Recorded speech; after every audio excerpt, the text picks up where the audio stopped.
এই মুহূর্তে তারাপুর চা বাগানে অবস্থান করছি। Sylhet metropolitan SMP police commissioner Abdul Quddus Chowdhury PPM সেবা তিনি আসছেন তারাপুর চা বাগানে।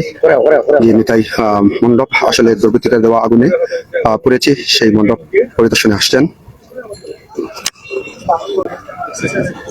যে মণ্ডপটি আপনারা জানেন যে দুর্বৃত্তদের দেওয়া আগুনে মণ্ডপের অনেক কিছু জ্বলেছে, আসলে কাপড় সহ তাদের ধর্মীয় পুস্তক ছিল। আর এই মুহূর্তে Sylhet metropolitan SMP police commissioner Abdul Quddus Chowdhury PPM সেবা আসছেন। সেই মণ্ডপ পরিদর্শনে আসলে সর্বশেষ কি তথ্য রয়েছে আমরা জানিয়ে দেওয়ার চেষ্টা করবো। আসলে এই মণ্ডপ নিয়ে আসলে দুর্বৃত্তদের দেওয়া আগুনে জ্বলছে বা পুড়ে যাওয়া সেই মণ্ডপ পরিদর্শনে Sylhet metropolitan SMP police commissioner Abdul Quddus Chowdhury PPM সেবা তিনি আসছেন এবং আমরা সেবা তো করে জানিয়ে দেওয়ার চেষ্টা করবো।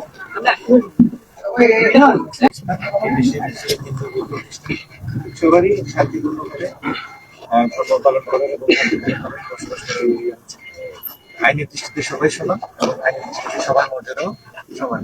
আমরা নিরাপত্তার ক্ষেত্রে, ধর্ম পালনের ক্ষেত্রে সবার সমান অধিকার আছে, ধর্ম পালনের ক্ষেত্রে যার যার ধর্ম পালনের সমান অধিকার আছে, এই নীতিতে আমরা বিশ্বাসী এবং আপনাদের পাশে আমরা আছি। যে কোনো ধরনের যে কোনো সমস্যায় আপনারা পুলিশের পাশে পাবেন। তো আমরা আজকে আপনাদের যে উপাসনালয়ে যে ক্ষতি হয়েছে সেটার একটা আমরা ক্ষতিপূরণটা দিতে পারবো না, আপনাদের মনের ব্যথাটা আমরা জানি, বুঝি, কিন্তু এই মেসেজ দেওয়া যে এই দেশে এই ধরনের কোনো অনাচার করে বা এই ধরনের জঘন্যতম কাজ করে কেউ কিন্তু পার পাবে, এটা আপনারা নিশ্চিন্ত থাকেন। আমরা আইনগতভাবে যে বা যারাই জড়িত তাদেরকে বিন্দুমাত্র ছাড় আমরা দিব না।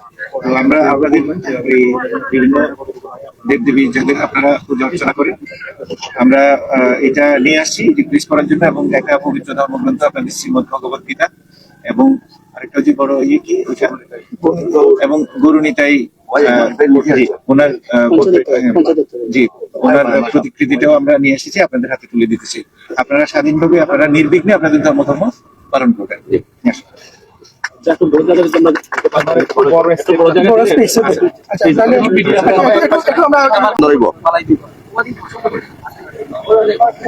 পয়সা কি চাবো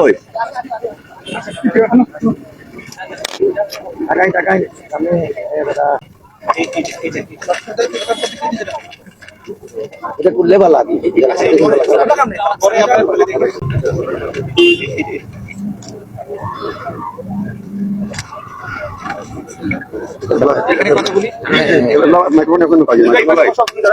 আসার কারণ হচ্ছে আপনারা জানেন যে এখানে এই তারাপুর শ্রী গৌরনিতাই মন্দিরে গতকাল ভোরবেলা কে বা কারা এখানে অগ্নিসংযোগ করেছে, এরকম একটা খবর আমরা পেয়েছি। খবর পাওয়ার সাথে সাথে আমরা আমাদের স্থানীয় থানা পুলিশ আসছে, আমাদের ঊর্ধ্বতন কর্মকর্তাও ঘটনাস্থল পরিদর্শন করেছেন, এই বিষয়ে মামলাও হয়েছে।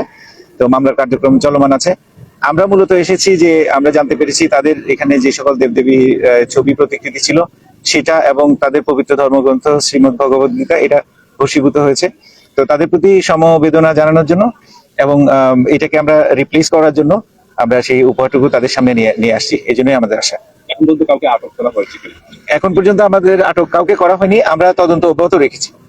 তদন্ত অনুযায়ী আমরা যে বা যারা জড়িত তাদেরকে আমরা আইনের আওতায় নিয়ে আসবো। ঠিক আছে, ধন্যবাদ। ধন্যবাদ সবাইকে।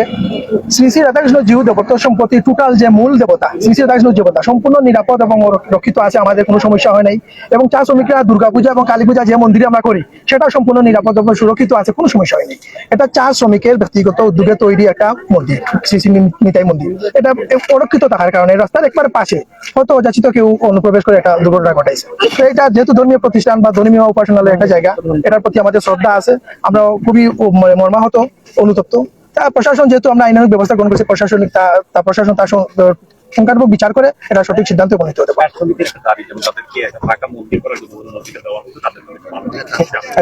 তারাপুর চা বাগানের চা শ্রমিকের যে মূল মন্দির, এটা বিশাল বড় মন্দির, এই টোটাল সম্পত্তির যে মালিক উনার এই শ্রী শ্রী রাধাকৃষ্ণ জিউ দেবতা বিশাল মন্দির আমাদের এখনো আছে। এবং দুর্গাপূজা কালী পূজা যেটা চা শ্রমিকরা বড় আকারে পালন করে, যেটা সারা দেশব্যাপী সরকার ঘোষিত ছুটি বহন করে কুকরিয়া, এটা সম্পূর্ণ সুরক্ষিত নিরাপদে আছে। আপনার সরজমিনে দেখতে পারেন বিশাল বড় মন্দির আমাদের আছে। এবং এর আগে সিটি কর্পোরেশনের মেয়র জনাব আরিফুল হক চৌধুরী এই মন্দির, এখানে একটা কালী মন্দির, বিশাল বড় একটা মন্দির, প্রায় 30 লক্ষ টাকা খরচ করে তৈরি করে দিয়েছে, তাও আছে, সুরক্ষিত অবস্থা আছে, আপনারা দেখতে পারেন। যেটা পুরানো হয়েছে এটা কি মানে তাদের ব্যক্তিগত? জি, তাদের ব্যক্তিগত মন্দির তৈরি করছিল, যেহেতু এটা উপাসনালয়, আমাদের সবাই সিম্পিতি আছে অবশ্যই। ধন্যবাদ। জায়গার মূল মালিক শ্রী শ্রী রাধাকৃষ্ণ জিউ দেবতা। মহামান্য সুপ্রিম কোর্টের আপিল বিভাগের রায় অনুযায়ী এই জায়গার টোটাল জায়গার সম্পূর্ণ মালিক হলো শ্রী শ্রী রাধাকৃষ্ণ জিউ দেবতা এবং উনার মন্দির সম্পূর্ণ নিরাপদ সুরক্ষিত আছে এবং কোনো সময়ও এমনকি স্বাধীনতার পর পরবর্তী প্রেক্ষাপটে কোনো কেউই মানে এই সমস্ত মন্দিরে কোনো কোনো আঘাত বা কোনো ধর্মবিরোধী কোনো কথা কেউ বলেই নেই। আপনারা আপনারা জানেন গতকাল যে সকালবেলা আমরা যখন শুনছি তখন আমাদের বিএনপির ভারপ্রাপ্ত সভাপতি যারা প্রস্তুতিবা সহ এলাকার স্থানীয় চেয়ারম্যান শফিক রহমান সবাই আমরা সেখানে আমরা পরিদর্শন আসি ঘটনার সঙ্গে আমরা দেখি আসি আমাদের এখানে গীতা সহ তাদের যে দেবতার প্রতিমার বিভিন্ন ছবি ছিল এগুলো পুড়ে গেছে। তো তার জন্য আমরা আমরা এই বেকা পরিদর্শন করি আমাদের এই বাগানের পঞ্চায়েতের সবাই চলে শ্রমিকেরা সবাই আসছে।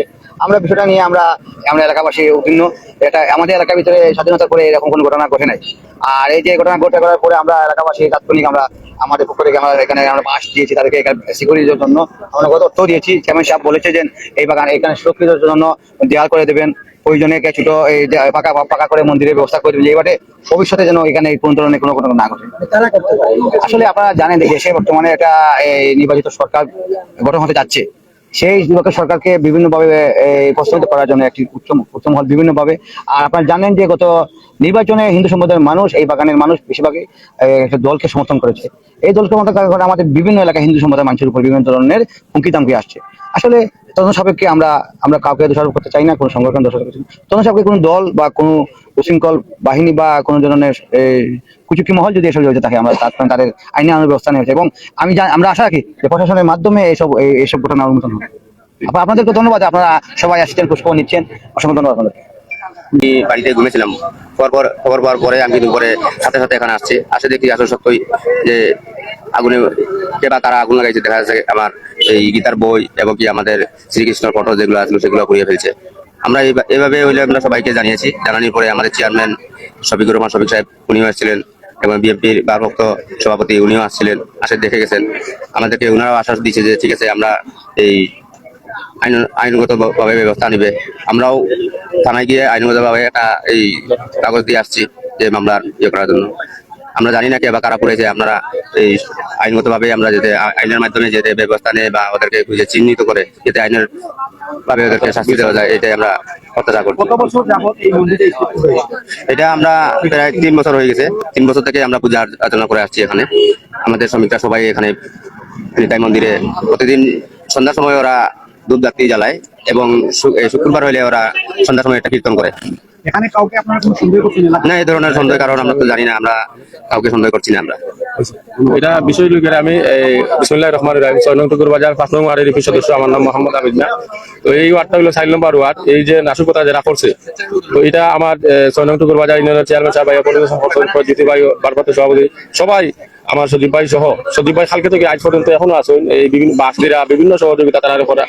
আমরা এই টুকুরবাজার ইউনিয়নের পক্ষ থেকে আমার চেয়ারম্যান সাহেব বলছেন দ্রুত এটা সংস্কার করে দিবা ইউনিয়নের মাধ্যমে। আর যারা দুষ্কারীরা যারা এই যে নাশকতা করছে, মূলত হইল উদ্দেশ্য আপনারা জানেন যে এই যে 2 দিন আগে নির্বাচন হয়েছে, এই নির্বাচনও যারা এই বাগানবাসী যারা আছে, হিন্দু সংস্থা যারা আছে, এরা সবাই কিন্তু একটা দল সাপোর্ট করছে। এরা জাতীয়তাবাদী দল বিএনপির ভোট দেওয়ার কারণে আসলে এই নাশকতা হয়েছে বলে আমার একটা ধারণা করিলাম। তো এটা আইনানুগ ভাবে এটা মনে করবেন না, বিষয়টা হচ্ছে আইনানুগ ভাবে আপনি এভাবে বলতে পারেন না, এটা তদন্ত থাকি না। আপনি বলতে পারেন আইনানুগ ভাবে যে এটা উদ্ঘাটন হবে, কে বা কারা দুষ্কৃতিকারী ছিল।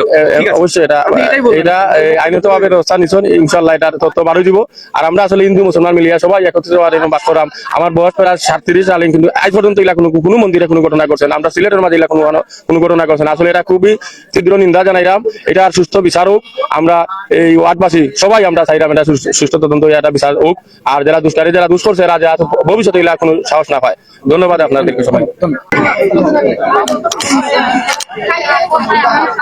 তারপরেও কিন্তু আপনার দুঃখটা রয়ে গেছে যে এগুলো পড়ছে, সেগুলো কিন্তু কম না আমার কাছে।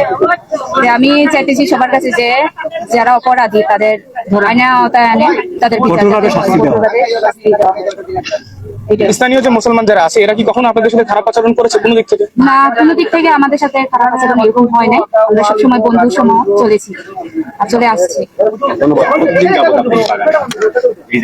জন্ম থেকে। হ্যাঁ, জন্মভূমি।